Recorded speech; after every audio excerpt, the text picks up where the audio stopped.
Good morning, students.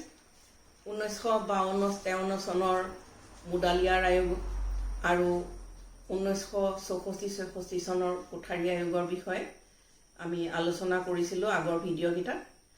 আজি ৰাষ্ট্ৰীয় শিক্ষা নীতি 1986 চনৰ বিষয়ে আলোচনা কৰিব ওলাইছোঁ। আশা কৰোঁ তোমালোকে এই ভিডিঅ'টো অনুসৰণ কৰিবা।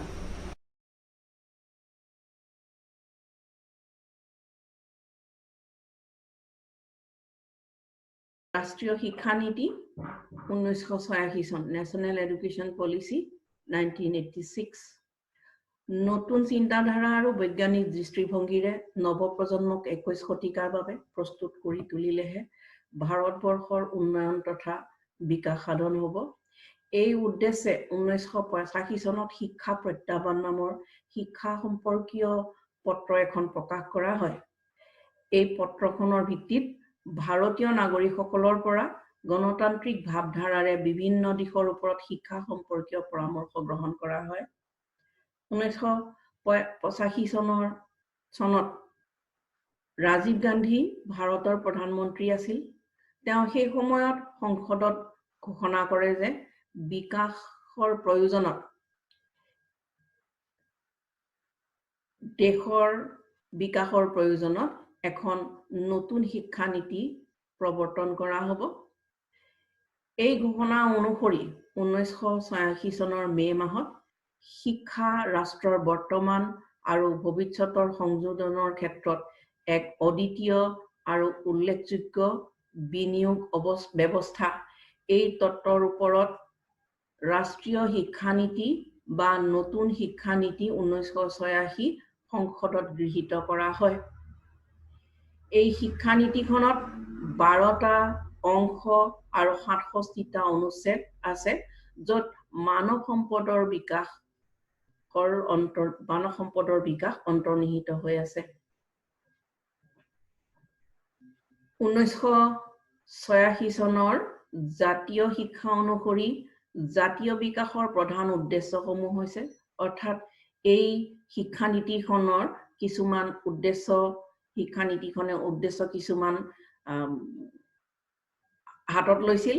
সেই উদ্দেশ্যবিলাক আছিল এনেকুৱা ধৰণৰ: 1 নম্বৰ, জাতি বৰ্ণ লিংগ স্থান নিৰ্বিশেষে এক নিৰ্দিষ্ট স্তৰলৈ প্ৰত্যেক শিশুৱে গুণগত শিক্ষা পোৱা উচিত। 2 নম্বৰ, 10+2+3 শিক্ষাৰ গাঁথনিটো সমগ্ৰ দেশতে প্ৰৱৰ্তন হ'ব বা প্ৰচলন হ'ব। 3 নম্বৰ, ৰাষ্ট্ৰীয় শিক্ষাৰ ভিত্তিত পাঠ্যক্ৰম প্ৰস্তুত কৰা হ'ব। 4 নম্বৰ, এই নীতিৰ যোগেদি সাংস্কৃতিক বোধ, সমতা, ধৰ্মনিৰপেক্ষতা আৰু শ্ৰেণীহীন সমাজ গঢ় দিয়া হ'ব। 5 নম্বৰ, ছাত্ৰ ছাত্ৰীসকলৰ মনত আন্তৰ্জাতিক বুজাপৰা, সহযোগিতাৰ মনোভাৱ এই শিক্ষা নীতিৰ দ্বাৰা জগাই তোলা হ'ব। 6 নম্বৰ, ৰক্ষণশীল মনোভাৱ, সামাজিক জটিলতাবোধ সমাজৰ পৰা নোহোৱা কৰি শিক্ষাৰ দ্বাৰা সামাজিক ন্যায় স্থাপন কৰা হ'ব। 7 নম্বৰ, শিক্ষাৰ যোগেদি দেশৰ বিভিন্ন অঞ্চলত সাংস্কৃতিক বুজাপৰাৰ মনোভাৱ জগাই তোলা। 8 নম্বৰ, বিশ্ববিদ্যালয় আৰু উচ্চ শিক্ষাৰ অনুষ্ঠানবোৰে সাৰ্বজনীন শিক্ষাৰ মনোভাৱ সৃষ্টি কৰিব লাগিব। 9 নম্বৰ, গৱেষণা, বিজ্ঞান আৰু কাৰিকৰী শিক্ষাৰ যোগেদি বিভিন্ন শিক্ষানুষ্ঠানৰ মাজত সংযোগ সাধন কৰিব লাগিব। 10 নম্বৰ, শৈক্ষিক বৈষম্য দূৰ কৰিবলৈ মাধ্যমিক শিক্ষা সাৰ্বজনীন কৰিব লাগিব আৰু প্ৰাপ্তবয়স্ক নিৰক্ষৰতা ৰোধ কৰিবলৈ প্ৰাপ্তবয়স্ক বা পৌৰ শিক্ষাৰ কেন্দ্ৰ স্থাপন কৰিব লাগিব। 11 নম্বৰ, যুৱক যুৱতী, গৃহিণী, কৃষি কৰ্ম আৰু উদ্যোগ ক্ষেত্ৰত কৰ্মৰত লোকৰ বাবে জীৱনব্যাপী শিক্ষাৰ ব্যৱস্থা কৰিব লাগিব। 12 নম্বৰ, শিক্ষাৰ দায়িত্ব কেন্দ্ৰ চৰকাৰ আৰু ৰাজ্যিক চৰকাৰক লোৱাৰ বাবে শিক্ষা নীতি প্ৰস্তুত কৰিব লাগিব। এয়া আছিল এই ৰাষ্ট্ৰীয় শিক্ষা নীতিৰ 1986 চনৰ মূল উদ্দেশ্য বা লক্ষ্য।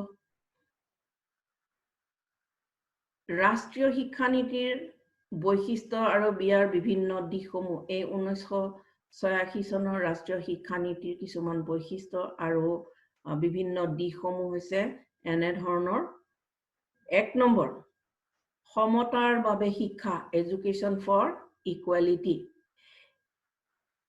এই শিক্ষা নীতিয়ে দেশৰ শিক্ষা ব্যৱস্থাত থকা বিভিন্নতা বা বৈষম্যবিলাক দূৰ কৰিবৰ বাবে সকলোৰে বাবে শিক্ষাৰ সমান সা-সুবিধা প্ৰদানত বিশেষ গুৰুত্ব দিয়ে। শিক্ষাৰ সম সুবিধা দিয়াৰ ক্ষেত্ৰত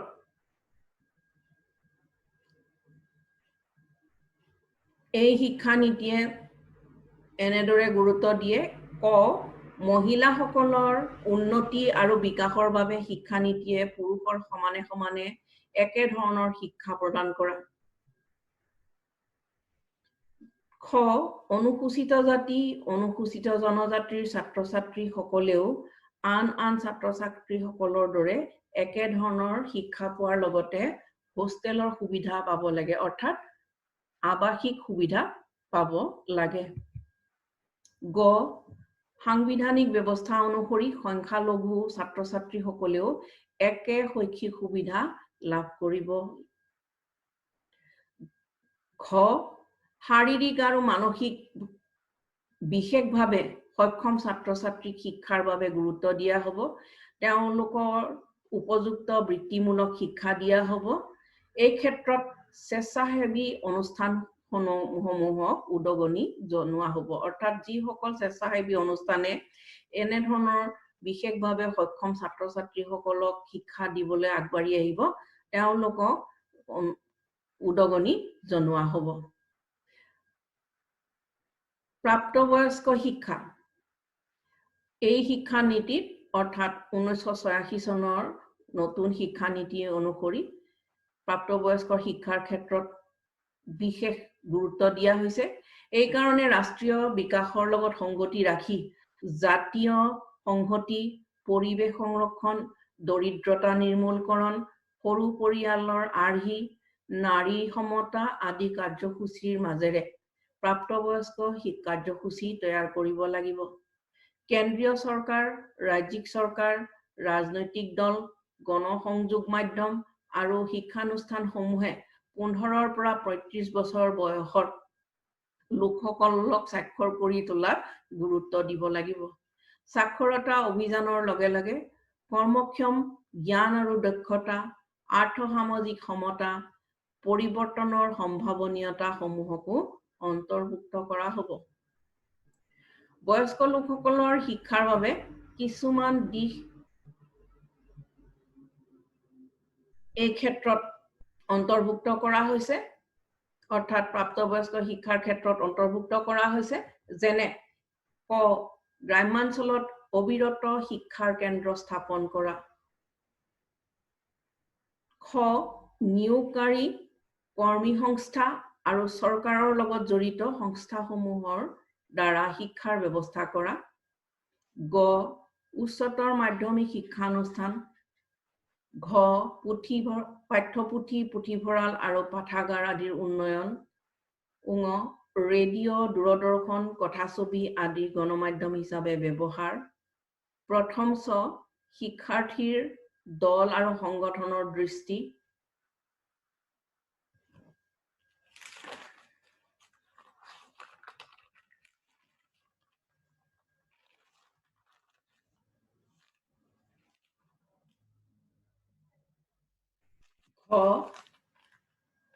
দ্বিতীয় দূৰশিক্ষণ আঁচনিসমূহ। বৰ্গীয় আত্মশিক্ষণ প্ৰণালী ব্যৱস্থা। প্ৰয়োজনীয় আৰু মনোগ্ৰাহী বৃত্তিমুখী শিক্ষা আঁচনি।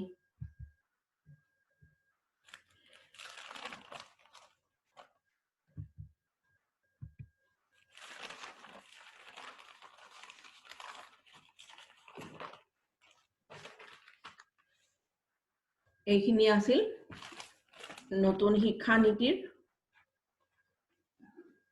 প্ৰাপ্তবয়স্ক শিক্ষাৰ ক্ষেত্ৰত অন্তৰ্ভুক্ত কৰা কিছুমান দিশ। ইয়াৰ পিছত হ'ল বিভিন্ন স্তৰৰ শিক্ষানুষ্ঠানসমূহৰ পুনৰ্গঠন reorganization of education at different stages. প্ৰথমতে হল আগতীয়া বাল্যকালৰ যতন আৰু শিক্ষা early childhood care and education.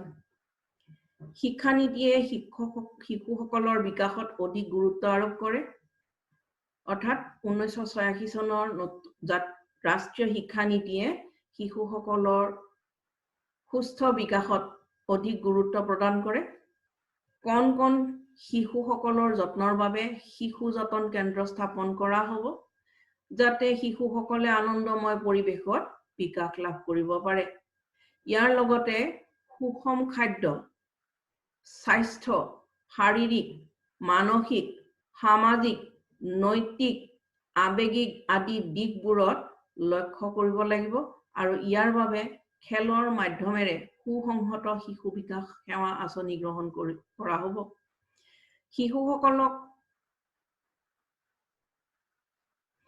3R অৰ্থাৎ ৰিডিং ৰাইটিং এণ্ড এৰিথমেটিক পঢ়া লিখা আৰু গণিতৰ প্ৰাথমিক জ্ঞান দিয়াৰ ব্যৱস্থা কৰিব লাগিব প্ৰাক-প্ৰাথমিক শিক্ষাৰ বিকাশৰ ব্যৱস্থা কৰিব লাগিব প্ৰাথমিক শিক্ষা সাৰ্বজনীন কৰি তুলিবলৈ দিবা তত্ত্বাৱধান কেন্দ্ৰ ব্যৱস্থা কৰা হ'ব সাধাৰণভাৱে প্ৰাথমিক শিক্ষা আৰু মানৱ সম্পদৰ বিকাশৰ বাবে শক্তিশালী ব্যৱস্থা হাতত লোৱা হ'ব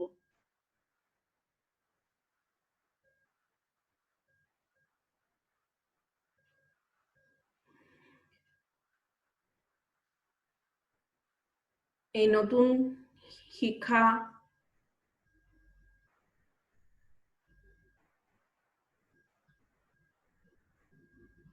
আঁচনিখনে শিক্ষাসমূহৰ পুনৰ্গঠন বিভিন্ন স্তৰৰ শিক্ষাসমূহৰ পুনৰ সংগঠনৰ ক্ষেত্ৰত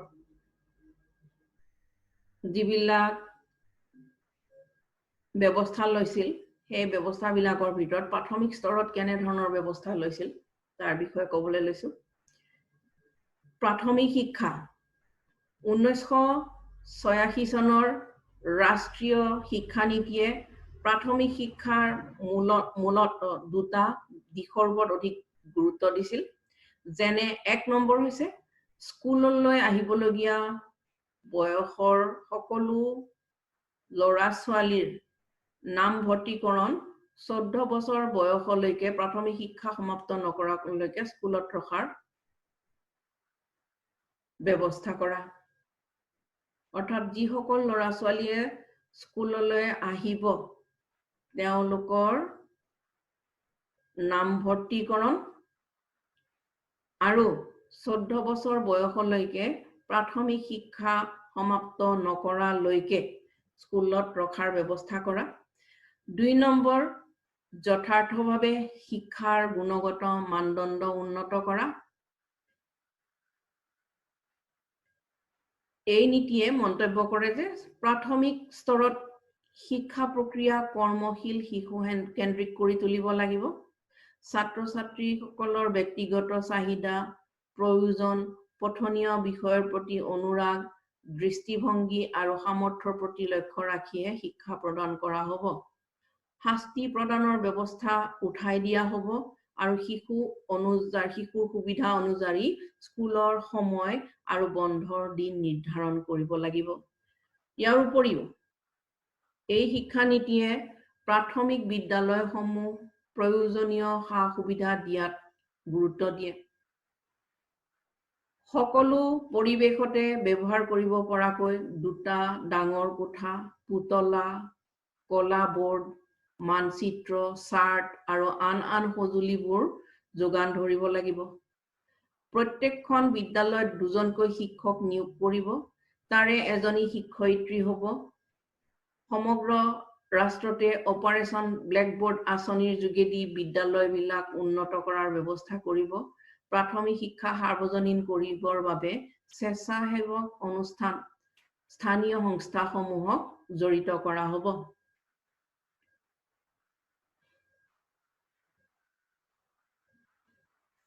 অগতানুগতিক শিক্ষা 1 নম্বৰ যিবিলাক কৰ্মৰত ল'ৰা ছোৱালীয়ে গোটেই দিনটো স্কুলত কটাব নোৱাৰে আৰু স্কুল নথকা স্থানসমূহত অগতানুগতিক শিক্ষাৰ দ্বাৰা শিক্ষা প্ৰদানৰ ব্যৱস্থা কৰা হ'ব অৰ্থাৎ যিবিলাক ল'ৰা ছোৱালীয়ে কৰ্মৰত বা বিভিন্ন কাৰণত নিৰ্দিষ্ট সময়ত স্কুলত উপস্থিত থাকিব নোৱাৰে তেনে শিশুসকলৰ বাবে বা তেনে ছাত্ৰ ছাত্ৰীৰ কাৰণে শিক্ষাৰ দ্বাৰা শিক্ষা প্ৰদান অগতানুগতিক শিক্ষাৰ দ্বাৰা শিক্ষা প্ৰদানৰ ব্যৱস্থা কৰা হ'ব 2 নম্বৰ অগতানুগতিক শিক্ষা কেন্দ্ৰসমূহত প্ৰযুক্তিবিদ্যাৰ আহিলা প্ৰয়োগৰ সুবিধা দিব লাগিব অৰ্থাৎ প্ৰযুক্তি বিলাক ব্যৱহাৰ কৰা হ'ব অগতানুগতিক শিক্ষা কেন্দ্ৰসমূহত 3 নম্বৰ হৈছে এই ক্ষেত্ৰত সমাজৰ উচ্চ বুদ্ধি সম্পন্ন লোকক নিয়োগ কৰা হ'ব আৰু প্ৰয়োজন সাপেক্ষে তেওঁলোকক প্ৰশিক্ষণ দিব আৰু আনুষ্ঠানিক শিক্ষাৰ দিশলৈও নিয়া হ'ব যে ছাত্ৰ ছাত্ৰী অগতানুগতিক শিক্ষাত ছাত্ৰ ছাত্ৰীসকলক শিক্ষা প্ৰদানৰ ক্ষেত্ৰত সমাজৰ বুদ্ধি সম্পন্ন বুদ্ধিসকল প্ৰখৰ বুদ্ধিৰ বা উচ্চ বুদ্ধি সম্পন্ন লোক আছে তেওঁলোকক নিয়োগ কৰা হ'ব আৰু প্ৰয়োজন সাপেক্ষে তেওঁলোকক প্ৰশিক্ষণ দিয়া হ'ব আৰু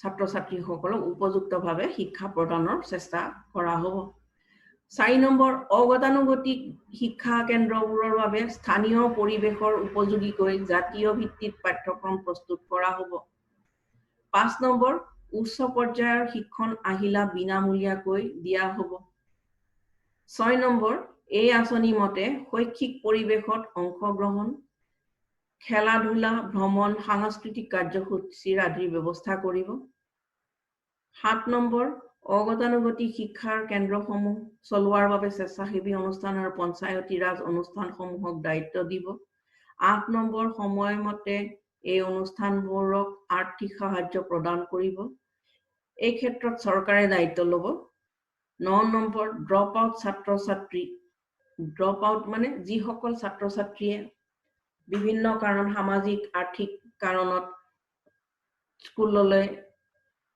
স্কুললৈ আহিবলৈ এৰি দিয়ে পঢ়া শুনা সমাপ্ত কৰে তেনে ছাত্ৰ ছাত্ৰীসকলৰ বিশেষ গুৰুত্ব প্ৰদান কৰিব 1990 চনলৈ 11 বছৰ হোৱা ল'ৰা ছোৱালীক 5 বছৰীয়া স্কুলীয়া শিক্ষা বা সমান ধৰণৰ অগতানুগতিক শিক্ষা প্ৰদানৰ ব্যৱস্থা কৰিব লাগিব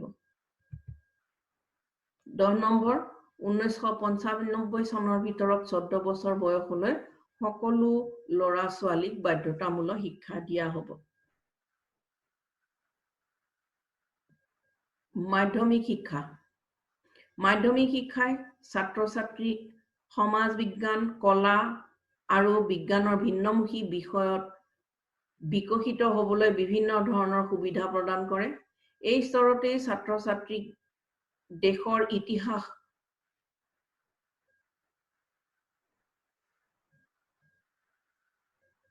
আৰু জাতীয় বিকাশ সাংবিধানিক দায়বদ্ধতা আৰু নাগৰিকৰ কৰ্তব্য আদিৰ বিষয়ে উপলব্ধি কৰিবলৈ দিয়াৰ উপযুক্ত সময় প্ৰতিভা সম্পন্ন অতি মেধাৱী আৰু যোগ্যতা থকা ছাত্ৰ ছাত্ৰীক ক্ষিপ্ৰতাৰে আগবাঢ়ি যোৱাত সুবিধা প্ৰদান কৰিব সময় সাপেক্ষে দেশৰ বিভিন্ন স্থানত নবোদয় স্কুল স্থাপন কৰি দুখীয়া পিছপৰা অঞ্চলৰ ল'ৰা ছোৱালীবোৰক আৱাসিক আৰু বিনামূলীয়া শিক্ষাৰ ব্যৱস্থা কৰা হ'ব এই শিক্ষা নীতিয়ে অৰ্থাৎ 1986 চনৰ ৰাষ্ট্ৰীয় শিক্ষা নীতিয়ে মাধ্যমিক শিক্ষাৰ স্তৰত বিশেষভাৱে গুৰুত্ব প্ৰদান কৰিছিল আৰু সেই কাৰণে নবোদয় স্কুল স্থাপন কৰি পিছপৰা অঞ্চলৰ বা দুখীয়া ছাত্ৰ ছাত্ৰীসকলক আৱাসিক আৰু বিনামূলীয়া শিক্ষাৰ ব্যৱস্থা কৰাৰ ক্ষেত্ৰত গুৰুত্ব দিছিল বৃত্তিমুখী শিক্ষা 1 নম্বৰ ছাত্ৰ ছাত্ৰীসকলক প্ৰণালীবদ্ধ সুপৰিকল্পিত বৃত্তিমুখী শিক্ষাৰ ব্যৱস্থা কৰা হ'ব 2 নম্বৰ এই শিক্ষা প্ৰয়োগৰ অৰ্থ হ'ল আত্মনিয়োগৰ ব্যৱস্থা কৰাৰ লগতে দক্ষ মানৱ শক্তিৰ মাজত থকা অপসমাযোজন দূৰ কৰা 3 নম্বৰ বৃত্তিমুখী শিক্ষাৰ পাঠ্যক্ৰম বা অনুষ্ঠান স্থাপনৰ দায়িত্ব চৰকাৰ তথা ব্যক্তিগত তথা ৰাজহুৱা খণ্ডত নিয়োগকৰ্তাসকলৰ হাতত থাকিব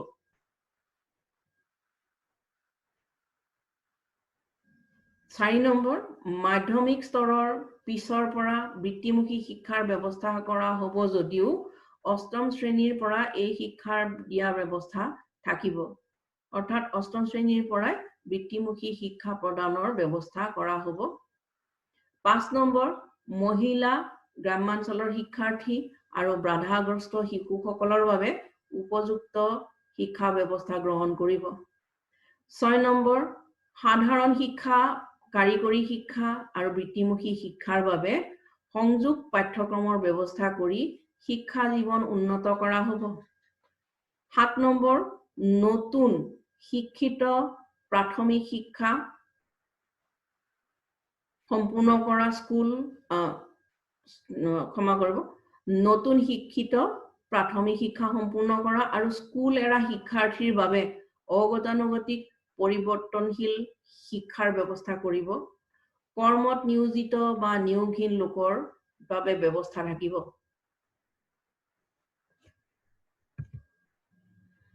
উচ্চ শিক্ষা উচ্চ শিক্ষাৰ জৰিয়তে ব্যক্তিয়ে জটিল সামাজিক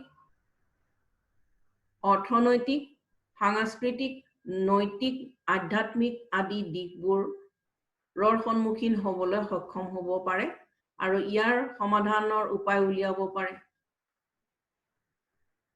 উচ্চ শিক্ষাৰ যোগেদি জাতিৰ বিকল্প সম্ভৱপৰ হৈ উঠে সেয়ে ভাৰতৰ কলেজ বিশ্ববিদ্যালয়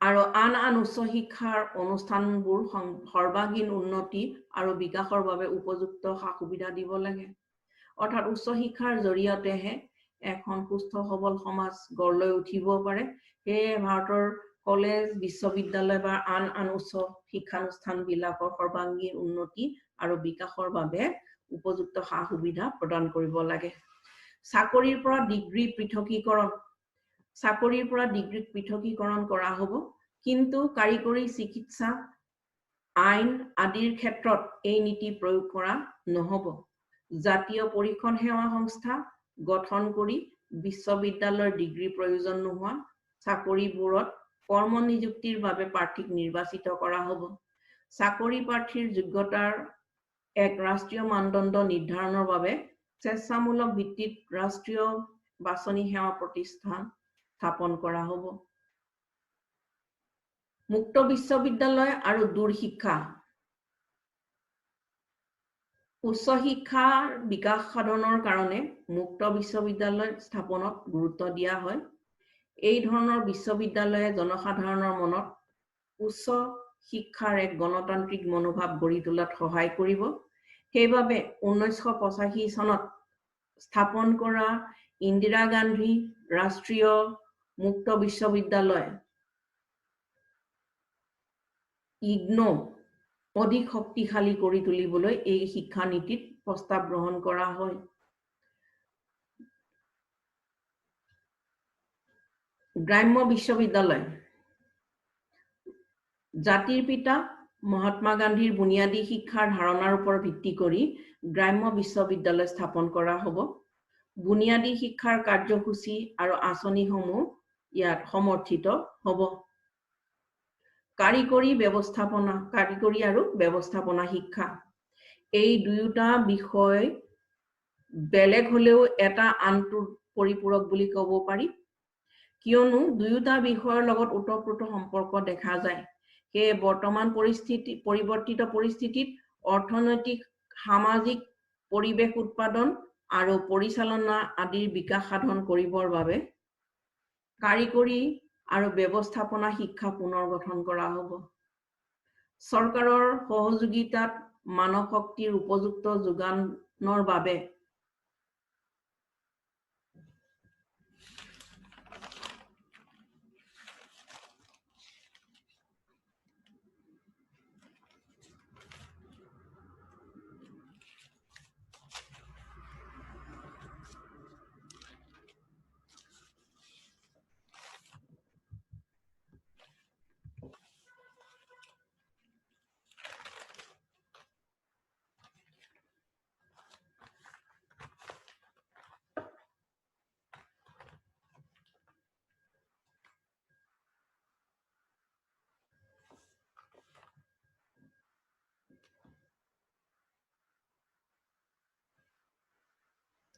চৰকাৰৰ সহযোগিতাত মানৱ শক্তিৰ উপযুক্ত যোগানৰ বাবে কাৰিকৰী মানৱ শক্তি সংবাদ ব্যৱস্থাপনাক অধিক শক্তিশালী আৰু বিকশাই তুলিব লাগিব।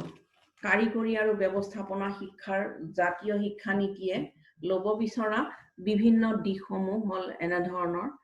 1 নম্বৰ, কাৰিকৰী জনশক্তি সংবাদ ব্যৱস্থাক অধিক শক্তিশালী কৰি জনশক্তিৰ পৰিস্থিতি উন্নয়ন সাধন কৰিব লাগিব। 2 নম্বৰ, অবিৰত শিক্ষা ব্যৱস্থাক উন্নত আৰু বিকাশ সাধন কৰি সংস্থাপিত আৰু নিৰ্গত কাৰিকৰী শিক্ষাক অন্তৰ্গত কৰিব লাগিব। 3 নম্বৰ, স্কুলীয়া স্তৰৰ পৰাই কম্পিউটাৰৰ ব্যৱহাৰিক জ্ঞান পাব পৰাকৈ কিছু প্ৰশিক্ষণ দিয়াৰ ব্যৱস্থা কৰা হ'ব। 4 নম্বৰ, আনুষ্ঠানিক শিক্ষাৰ পৰা বঞ্চিত ল'ৰা-ছোৱালীৰ বাবে বিভিন্ন গণমাধ্যমৰ যোগেদি কাৰিকৰী আৰু ব্যৱস্থাপনাৰ শিক্ষা পাব পৰাকৈ দূৰৱৰ্তী শিক্ষাৰ ব্যৱস্থা কৰা। 5 নম্বৰ, পৰিচালনাৰ অভাৱত থকা কৰ্ম সংগঠনসমূহ পৰিচালনা কৰিবৰ বাবে নিৰ্দেশনা আৰু পৰামৰ্শ সেৱাৰ ব্যৱস্থা কৰিব লাগিব। 6 নম্বৰ, মহিলা, সামাজিক আৰু অৰ্থনৈতিকভাৱে পিছপৰা শ্ৰেণী, শাৰীৰিকভাৱে অক্ষম সকলে যাতে উপযুক্ত কাৰিকৰী শিক্ষা পাব পাৰে তাৰ বাবে কাৰিকৰী শিক্ষাৰ আনুষ্ঠানিক, অনানুষ্ঠানিক বা অনৌপচাৰিক বা অগতানুগতিক আঁচনি গ্ৰহণ কৰিব লাগিব।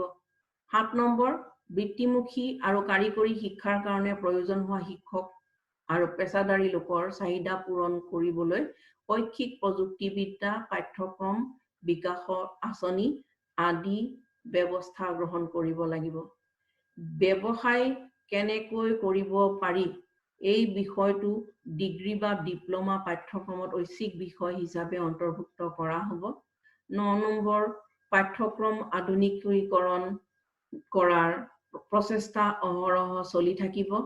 10 নম্বৰ, গ্ৰামাঞ্চলত কিছুমান পলিটেকনিক খোলাৰ উপৰিও বৰ্তমানৰ মানদণ্ড উন্নত সাধন কৰিবৰ বাবে যথোপযুক্ত ব্যৱস্থা কৰা হ'ব।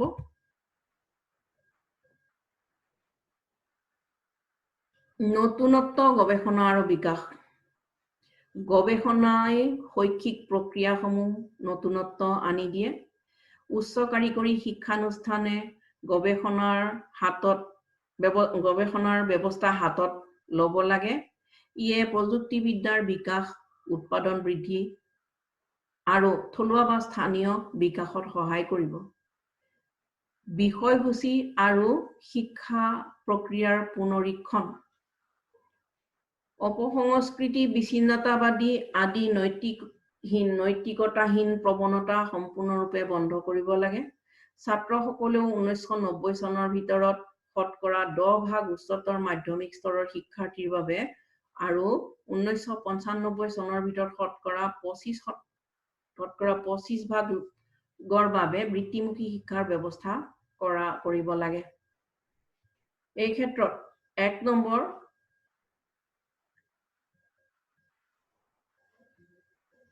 এই ক্ষেত্ৰত কিছুমান দিশৰ প্ৰতি মনোযোগ দিব লাগে বা দিশৰ প্ৰতি গুৰুত্ব দিব এই 1986 চনৰ ৰাষ্ট্ৰীয় শিক্ষা নীতিয়ে। 1 নম্বৰ, তেওঁলোকৰ মনত অৰ্থাৎ ছাত্ৰ-ছাত্ৰীৰ মনত সৌন্দৰ্য, সচেতনতা, সমন্বয় আৰু সংস্কাৰ সাধনৰ মনোভাৱ বিকাশ কৰি তুলিব লাগে। 2 নম্বৰ, তুলিব লাগে বা লাগিব।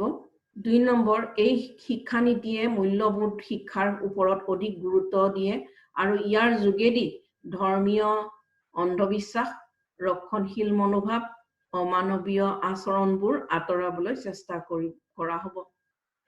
3 নম্বৰ, কৰ্ম অভিজ্ঞতাক অৰ্থপূৰ্ণ বিষয় কৰি তোলা হ'ব। ইয়াৰ যোগেদি বিভিন্ন সামাজিক সেৱামূলক কামৰ প্ৰতি শিক্ষাৰ্থীসকলৰ আগ্ৰহ, অভিৰুচি, যোগ্যতা আদিৰ ভিত্তিত শিক্ষাৰ সকলো পৰ্যায়তে সুসংগঠিত কৰ্ম অভিজ্ঞতাৰ আঁচনি কাৰ্যকৰী কৰাৰ প্ৰচেষ্টা চলোৱা হ'ব। ভাষাসমূহ 1986 চনৰ জাতীয় শিক্ষা নীতিয়ে 1968 চনৰ শিক্ষা নীতিয়ে ভাষা সম্বন্ধীয় সিদ্ধান্তবোৰকে একেদৰে বাহাল ৰাখি এই সমূহক দক্ষতাৰে আৰু উদ্দেশ্যমূলকভাৱে কাৰ্যকৰী কৰাৰ বাবে বলিষ্ঠ পদক্ষেপ গ্ৰহণ কৰিব। শাৰীৰিক শিক্ষা খেলা-ধূলা আৰু শাৰীৰিক শিক্ষাৰ বাবে খেলপথাৰ, খেলৰ সামগ্ৰী, শাৰীৰিক শিক্ষাৰ প্ৰশিক্ষণ, স্কুল আৰু শিক্ষক আদি অন্তৰ্ভুক্ত কৰা হ'ব। ইয়াৰ বাবে খেলা-ধূলা কাৰ্যসূচী, খেলা-ধূলা সম্বন্ধীয় অধ্যয়ন, বিভিন্ন খেলা-ধূলা প্ৰশিক্ষণ কেন্দ্ৰ আৰু ছাত্ৰাবাস স্থাপনত বিশেষ গুৰুত্ব দিব। স্কুলত যোগ শিক্ষাৰ ব্যৱস্থা কৰা হ'ব। ইয়াৰ বাবে শিক্ষকক যোগ শিক্ষাৰ প্ৰশিক্ষণ দিয়া হ'ব। যুৱকসকলৰ ভূমিকা ৰাষ্ট্ৰীয় আৰু সামাজিক বিকাশত যাতে যুৱকসকল জড়িত হ'ব পাৰে তাৰ বাবে শিক্ষানুষ্ঠানসমূহৰ আন ক্ষেত্ৰৰ যোগেদি সুবিধা প্ৰদান কৰিব। ইয়াৰ বাবে ৰাষ্ট্ৰীয় সেৱা আঁচনি আৰু ৰাষ্ট্ৰীয় শিক্ষাৰ্থী বাহিনীৰ যুৱকসকলে অংশগ্ৰহণ কৰিব লাগিব। ৰাষ্ট্ৰীয় স্বেচ্ছাসেৱক আঁচনি শক্তিশালী কৰি তোলা হ'ব। মূল্যায়ন প্ৰক্ৰিয়া আৰু পৰীক্ষাৰ সংস্কাৰ শিক্ষা প্ৰক্ৰিয়াৰ বিকাশ তথা উন্নতি সাধনৰ বাবে মূল্যায়ন প্ৰক্ৰিয়া উচিত হ'ব লাগিব আৰু পৰীক্ষা পদ্ধতিৰ সংস্কাৰ সাধন কৰিব লাগিব। শিক্ষাৰ গুণগত বিকাশৰ বাবে কিছুমান দিশত ওপৰত গুৰুত্ব দিব লাগিব। যেনে 1 নম্বৰ মুখস্থ পদ্ধতিত গুৰুত্ব কমাব লাগিব। 2 নম্বৰ অবিৰত আৰু সহজ মূল্যায়ন প্ৰয়োগত শিক্ষক, শিক্ষাৰ্থী আৰু অভিভাৱকে গুৰুত্ব প্ৰদান কৰিব লাগিব যাতে মূল্যায়ন প্ৰক্ৰিয়া ফলপ্ৰসূ ব্যৱহাৰ হয়।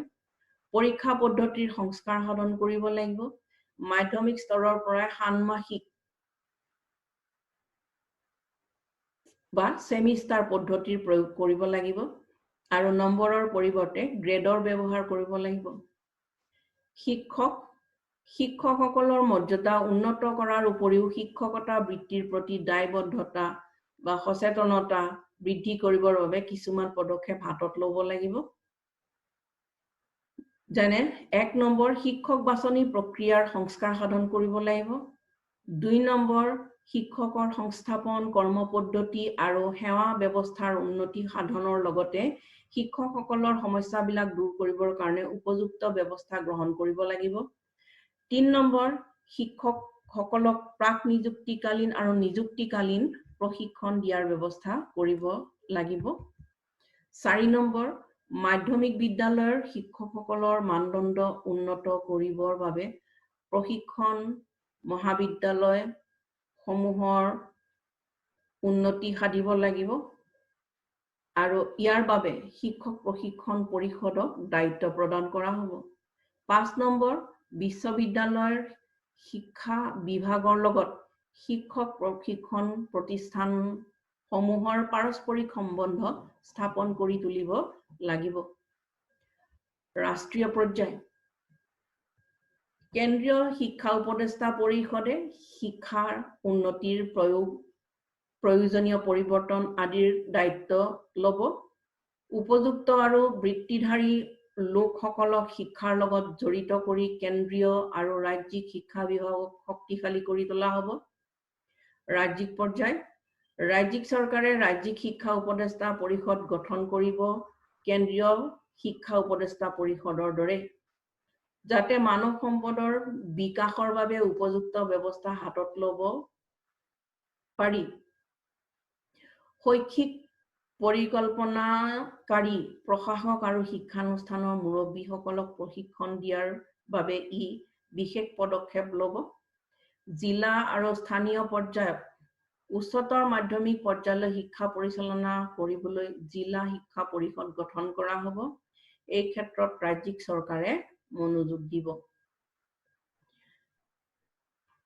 1986 চনৰ ৰাষ্ট্ৰীয় শিক্ষা নীতিৰ সমীক্ষা এই আঁচনিখনৰ এটা উল্লেখযোগ্য বৈশিষ্ট্য হৈছে সমগ্ৰ ভাৰতবৰ্ষতে একে শিক্ষাৰ গাঁথনি প্ৰৱৰ্তন কৰা, অৰ্থাৎ 10+2+3 কোঠাৰী আয়োগে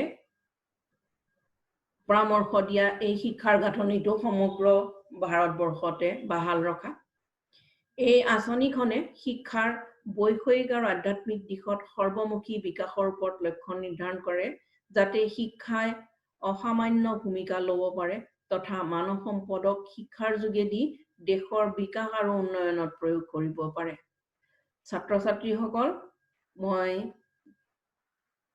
তোমালোকক 1986 চনৰ ৰাষ্ট্ৰীয় শিক্ষা নীতিৰ বিষয়ে কিছু আভাস দিলো কোনো সময়ত মই কৈ যাওঁতে কিছু ভুলভ্ৰান্তি হৈছে তোমালোকক মই কৈ যোৱা গোটেইখিনি লিখিত হিচাপে তোমালোকে ইয়াৰ পৰা এই ভিডিঅ'টোত তোমালোকে মানে অনুসৰণ কৰিব পাৰিবা গতে যিখিনি মোৰ ভুলভ্ৰান্তি হৈছে কৈ যাওঁতে সেইখিনি তোমালোকে শুদ্ধ কৰি অনুসৰণ কৰিবা বুলি আশা কৰিলো